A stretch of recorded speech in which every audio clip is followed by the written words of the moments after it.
Greetings, ladies and gentlemen, and welcome to this latest edition of GreatGreenGoo, where I take old stories I've narrated and update them to modern audio standards. This particular story is called Billy Bob's Space Trucker, which is a series. If you're new to the series, there is a playlist listed down below in the description, and as always, I hope that you enjoy. Chapter 17. Emily had tried to catch up with Billy Bob, but she couldn't find him in the mass of people moving through the station. So she returned to the Cultural Dance Center to see if she could warn him before things got started. She saw some fillers standing in the crowd, but didn't see the squad she'd noticed earlier. All sorts of species were here, talking and waiting for the event to begin. She looked around, trying to see where the competitors waited between sets, but she only saw a door at the back that was guarded. Cursing softly under her breath, she looked around to try and find an event organizer. Spotting a banktier with his data slate and earpiece. "I'm looking for my friend. He said he's competing tonight. Can you show me where to go so I can talk to him?" The banktier just stared at his data slate. "Sorry, dancers can't be disturbed before the program begins. Each set will come out and dance and return to their chambers if they advance to the next round." Emily sighed and then figured all she could do was wait and hope for the best. She pressed through the crowd to find a table near the edge of the dance floor.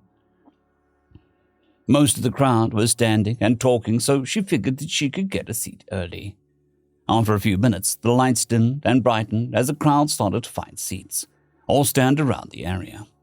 A banktier, wearing some sort of strange black and white suit, stepped out of the center of the dance floor. "Esteemed species of all varieties, welcome to tonight's cultural dance tournament. We've got a very impressive selection of dancers tonight, and even one last entry that should prove interesting. For those of you who are attending for the first time, our panel of judges will announce the genre or theme of the song the dance teams must choose, and then the predetermined order they'll come out and dance.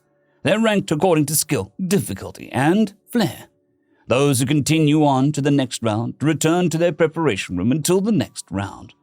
Please, I must ask you to refrain from distracting the dancers. This is a very serious tournament, after all.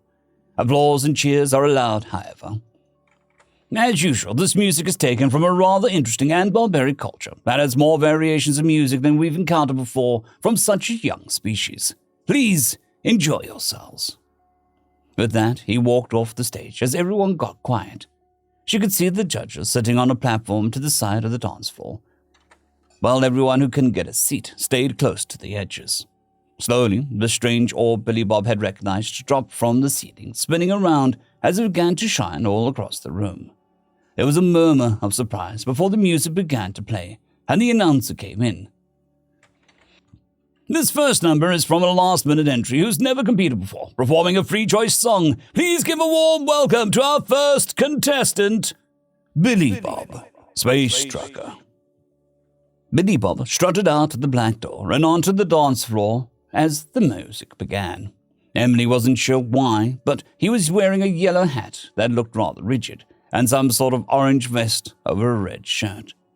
He was wearing those familiar blue jeans, but he also had some sort of belt with strange implements tucked into it. Then the song began. "Young men, there is no need to feel down." He began to stomp, clap, and twist with the song, and overall the crowd began to nod to the beat. But when the song began to chant some sort of chorus, he began to move his arms in time with the music to form symbols that a translator told her matched the start of each letter. The crowd murmured in surprise as he could match up the symbols with the chant so quickly and began to cheer out. The judges nodded at that, scribbling on their data slates. Emily was watching the fillers in the crowd, however, but she noticed that they were nodding and bobbing with the music more than anyone else. This wasn't an ambush. They were simply here to enjoy the music. She let out a heavy sigh of relief and relaxed in her chair, able to just enjoy the music. It was nothing like the stuff Billy Bob listened to when he was driving, but she figured it was some sort of old ritual song of some sort. The song slowly faded away as Billy Bob waved and the crowd cheered for the first timer. He saw Emily and grinned, quickly moving over to her table. "Not bad, huh?" "Yes, very good, Billy Bob." They turned then to watch the other dance teams perform their first song. There were no less than 2 Phyllis teams, each with 5 dancers. One team was clearly better, but both were good. Next was a form of Arnholtz, an insectoid with 4 arms and 4 legs that the Benetiers hired as guards. These seemed to be on break. They performed something called the hokey pokey. They looked a bit stiff, but obviously tried their best. Emily was surprised to see a pair of Greslins march out, however, their exosuits decorated in some sort of glowing light display. They normally would never step foot on a black market station, considering their species' strict moral codes. This must be an exception. They started dancing something called the robot, which Billy Bob muttered was cheating. Near the end of their performance, though, one of the exosuits stopped, and there was a hissing and a pop as it malfunctioned. The other Greslin tried to finish the dance alone, but the judges were shaking their heads. It was pretty obvious when the judges announced the Greslins were out that they weren't impressed. So the Greslin dragged the malfunctioning suit off the dance floor as Billy Bob nodded and headed back to prepare for the next song. The lights came back up then, and the crowd was already talking. Emily heard many of them murmur about how surprised they were that one creature had entered on his own. Could he really expect to perform so many dances as the lead act and keep impressing people? Emily just smiled behind a mask. They'd certainly get to know Billy Bob and his endurance soon enough. Then the lights dimmed and raised to announce the next challenge was about to begin.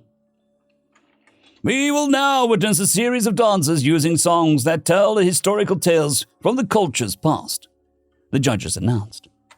The music began, and it was heavy with drums and some sort of instruments that Emily hadn't heard before. Billy Bob emerged from the door wearing a set of black pants, strange boots, a red shirt, and a giant black fuzzy thing on his head. She didn't understand. He didn't walk down to the stage, though. Instead, he moved in an odd way, kicking one leg out ahead of the other while keeping his arms crossed. By the time he got to the dance floor, she couldn't believe how low his body seemed as he kicked out his legs in that strange dance. Then the singing finally began. There lived a certain man in Russia long ago. Emily gasped as Billy Bob began to kick out one leg as he tossed his arms out, or would switch between balancing on his toes of either foot as he kicked the other leg out. The balance he was displaying was unheard of among species she knew, not to mention the strength it had to require to support his body on just his toes while squatting like that. That strange chant in the background as he kicked out, "Rah, rah, Rasputin." The story had to be some sort of legend where there was no such person could survive the things the singers said were being done to him. But then again, humans seem to be very hard to kill. Maybe this was some sort of inspirational song then, about becoming even harder to kill than normal. Finally, the song ended as Billy Bob extended a hand up and kicked both legs out at the same time before bringing them back in and standing up straight. The crowd cheered out, unable to believe what they'd witnessed. Billy Bob was breathing hard, but he was smiling as he stepped over to Emily to watch the other teams. The first Phyllis team came out after him with some sort of song about a crazy lady named Ma Baker. But Billy Bob frowned as he saw their costumes. The Chicago Cubs, that's a baseball team, you fecking idiots. Shaking his head as they performed an acrobatic, very flexible style of dance that the Fleckos were known for. It lacked the sheer strength and endurance of Billy Bob's crazy leg dance, but it was quite good as well. The next Phyllis team came out with the strange hats and seemed rather large and stiff, but not like the one Billy Bob had earlier, and strange blotchy pants and vests. The hell are those trying to be? Cowboys? Jesus, Billy Bob muttered as the song began. This here is a story about Billy Joe and Bobby Sue. Emily looked up at Billy Bob. No relation, but it's also the wrong time period for their song. Seriously. You people seem to have a lot of songs about robbing people. It's sort of a trend. The Phyllis were a little more awkward than the team that came before, but they weren't bad either. After they were finished and the Arnholtz came out, having painted themselves green, but were wearing strange robe-like dresses. She looked at Billy Bob, who shrugged a little. The song began, singing about some sort of terrible creature named Godzilla. As Billy Bob slapped his face with his palm, they think Godzilla was Japanese, so they're wearing kimonos. Jesus Christ. Shaking his head as he watched, they stomped around, seeming to mimic the creature that was being sung about. But it wasn't as impressive as the Phyllis or Billy Bob. Once they were done, the judges conferred and announced the Arnholtz were out. It seemed they agreed with Emily's take on dancing. "Now to show these people a real fecking cowboy," Billy Bob muttered as he walked to the back as the lights came on. The Arnott's chittered happily as Emily realized the guards were just thrilled that they'd made it to the second round. She giggled a little at the thought that they had no idea what they'd dressed up as and just winged it. Human music was very catchy. It made people want to dance. The crowd was talking, and now most buzz was about Billy Bob, which made Emily smile. She had to agree with the murmurs spreading through the club about how it seemed impossible for him to have done that strange leg dance, but now they knew why he entered the dance on his own. The Phyllis could jump around and do acrobatics, but he was able to show extreme balance and endurance all at once. The simplicity of his movements somehow made them more impressive. Soon the lights flickered, and everyone quieted down as the judge spoke again. For the next set, the contestants had to do some research. They had to pick a song that was more about rural life, or at least involving work or time after work. The song started, and right away a voice sang out, "Good time!" Billy Bob emerged in a strange outfit. Billy Bob's jeans had returned with some strange pointy boots with intricate carvings, and a jacket that had strange frills on it. He also had one of the hats that Phyllis had before, but his looked much more suited to his head. When he started to dance, she recognized part of it as that strange dance he'd done to intimidate the Phyllis back in the refueling station. His thumbs were tucked into his belt for part of the time as he stomped and shifted to the beat, twisting and pulling his hands out to clap before tucking them back into his belt. Unlike the look of serious concentration from before, he also had a big grin on his face. This song seemed to be singing about good times after a long week of working, so maybe it held special meaning for him. She had no idea. She was impressed with his ability to keep his dance set on a series of mental lines, though, working the same forward and backwards, all side to side, around the same central position, like some sort of line dance. Near the end of the song, though, he pulled a hand from his belt to take his hat off, waving it as he danced with more flourishes to end the song on a high note. Once more the crowd cheered as he stepped off to the side, looking a little flushed as he was lightly sweating. So many dances back to back were starting to wear on him, but he looked ready for more. He watched the first Phyllis team then come out onto the dance floor wearing jumpsuits, which made him frown. Then the song started with a lone voice. "I want my own TV." He noticed the back of the jumpsuit said moving service and shrugged a little as Money for Nothing started. But when they began to move like they had before, spinning on the ground and demonstrating their agility, he groaned. "Breakdancing to Money for Nothing, that's fecking sacrilege, even if their costume is closer this time." Emily just glanced at the human, grumbling about his competition.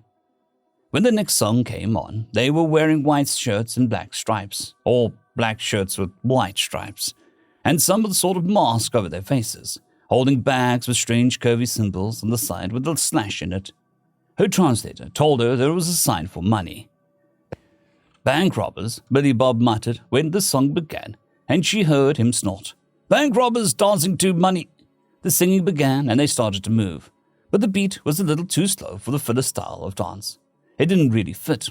Then she remembered Billy Bob had listened to the song before on that record, Pink Side of the Moon. Either way, she didn't think it really fit with what they were trying to do. Indeed, once it was over, the judges stood and announced that the team was out. Now, it was just Billy Bob and the last Phyllis team. They were staring over at him now, sizing up their final opponent. Billy Bob just grinned back at them and walked to the back to prepare. As the lights came on, the Phyllis team, who just lost, were arguing amongst one another over their loss. Was it the song or one of the other dancers? None of them had agreed on who had messed it up for the others. Emily giggled and waited. The crowd was all talking about Billy Bob by now, and she wondered how he'd finish up. Soon the lights flickered, and everyone was waiting anxiously. "The last song shall have occult references," said the judge simply, before everyone looked to the door. There was the sound of something creaking, and then footsteps. Billy Bob was slowly walking out towards the dance floor. He was wearing some sort of bright red and black jacket, with red pants, and his face looked different, green, as if he was dead. He was dragging a foot as he got onto the dance floor, and then the song began and he seemed to jump to life. It's close to midnight. He started to dance with the song, moving in time with the beat, switching between looking stiff and almost dead to moving with incredible speed and grace. The song was creepy, about some sort of monster or dead thing hunting someone. But his dance seemed to make it seem like he was that monster, albeit as one who could dance. When the song was over, everyone cheered out, and he smiled and moved off to the side with a grin. It was just the last Philistine then, and they came out wearing black hoods for some reason, except for one guy in the back wearing what looked like an American blue jeans. As the music began, one Philist in the back began to hit a small metal box with a stick. "No, the cowbell," Billy Bob murmured next to her as she looked over at him. "All our times have come." It seemed to be a strange song about something called the Reaper who collected souls. The Philist began to dance that was a bit more human-looking, less acrobatics, and more trying to move with the beat. But then one of the back just jumped around, smacking that metal bit Billy Bob called a cowbell. Once it was over, the judges were murmuring to each other. Billy Bob was looking up. The Philists were looking up. "Dear species, we have a tie on our hands." There was gasps of surprise, and Billy Bob grunted in annoyance. "However, our rules dictate the tiebreaker be a duet." Everyone looked to Billy Bob, who then pointed at Emily. "I'll use her as my partner, no sweat." Emily blinked in surprise. "What?" "Excellent. You have 10 minutes to prepare." The Philist rushed backstage as Billy Bob pulled Emily along with him. "Billy Bob, I'm not a dancer like you." "That's okay. We'll just do the tango." He had her backstage now and shoved her into a room where his other costumes were strewn out on a table. He began to pull off the red and black thing that he had on now, wiping the green makeup off his face. "I don't know how to do that." "It's okay. Like a great Al Pacino once said, there's no mistakes in the tango. You just get tangled up and tango on." He was quickly putting his regular clothes back on, including his American flag hat. Then he turned back to her. "Okay, just step up to me." He held his arms out a bit as she stepped up, but he was reminded that she was taller than him, and his eyes were leveled to where her collarbone should be, if she has one, but he wasn't sure if she did or not. "Crap, I forgot you're taller than me, that's Well, I'll get over it. Just take my hands with yours, your top ones. I don't know what you should do with your lower ones, just something. Anyway, when I whisper copy, you just do what I'm doing. Keep your feet near mine. I'll take the lead. When I say mirror, you pretend that you're my mirror and do what I do, but the opposite way. Let's try." They tried out for a minute or two as Emily stared mostly at her feet. They moved all right, but she was far from sure about her motions. Inside the room was a buzzer that sounded as he pulled her to the door. "Okay, come on then." She gasped out, entirely not ready, but unable to stop him from dragging her back out to the dance floor. He scrolled through his implant until he found a fugo lento. He didn't have much in the way of tango music, but these Xenos had never heard tango before, so it didn't matter. Once they were on the dance floor, he gripped Emily by one hand, and one around her back, only lightly pressing against her wings as he started to dance. She pretty much stared at her feet, trying to move with him, but even when she was a little slow, he had the strength to easily push her leg back, or pull her with him. She wasn't having the easiest of times with it, but so far Billy Bob was capable enough to keep them moving. At times he would whisper to her to mirror or copy, and she tried her best to work with the steps that she was going through, moving their legs between and around one another. The slower tempo made her feel like she was doing pretty well, but at the end it picked up with more focus and she had to move quickly. She was getting excited at being in a dance like this. Her life had been all about diplomacy and secrecy, really. She wasn't the kind to be in the spotlight, but here she was out in the middle of a crowd where everyone was cheering her on. She wasn't flying, but it almost felt like her spirit was. Right up until Billy Bob brought her back to reality. "I'm going to spin you." Beneath her mask, her eyes went wide as the human pulled on one of her arms and spun her around. The room blurred, and then she tripped, and as she fell, he caught her with one arm, raising the other as the crowd cheered. They stayed off to the side as Emily tried to get her bearings back, a little stunned still from what Billy Bob had done. It had been exciting and nerve-wracking and stressful, but also fun. She'd have to see if Billy Bob could teach her how to dance sometime, just for fun.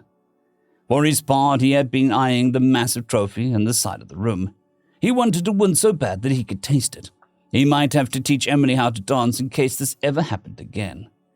He'd need her to be a bit more confident if he was going to secure his victory with better competitors. Then they watched two fellas emerge. One was wearing some sort of giant poofy dress, while the other had some strange suit on. "The fuck?" Billy Bob was muttering as the song. "Well, I'm ever class high society, God's gift to ballroom notoriety." And they started to dance in a strange, somewhat stiff series of steps as Billy Bob's jaw dropped. They're ballroom dancing to big balls. He was in shock, but Emily didn't understand why he seemed so shocked. It was a song singing about some sort of dance meeting called a ball. She didn't get it. Once the song was over, the crowd cheered as well, since the fellas had done a decent job of it. The judges stood, and then Billy Bob shook his head. "While we feel the dance itself of Billy Bob and guest was superior, the tie goes to the fellas for having costumes in accordance with the rules." "What? That's bullcrap!" Billy Bob was roaring as the fellas cheered out. Billy Bob stalked forward as Emily groaned, "You didn't say nothing about a tiebreaker. I got costumes for the other sets." The judges just stood before the angry human, not seeming worried. "The rules state the points will be awarded for keeping costumes according to the song set. Your last piece had no costumes." "Yeah, but I should have won anyway." "Your dances were better, but solo acts also get less." "Such crap. You know what I think of your rules?" he asked as he crossed his arms. The judges just looked up at him, as he then jumped over their table, making them gasp out as he grabbed the large golden trophy behind him. It was massive, with several tiers to it. She forgot how strong he was, and he just hoisted it in the air, above his head with both hands. "I think I win anyway. Emily, book it." He jumped past the crowd as people scattered, and armored guards chased after him.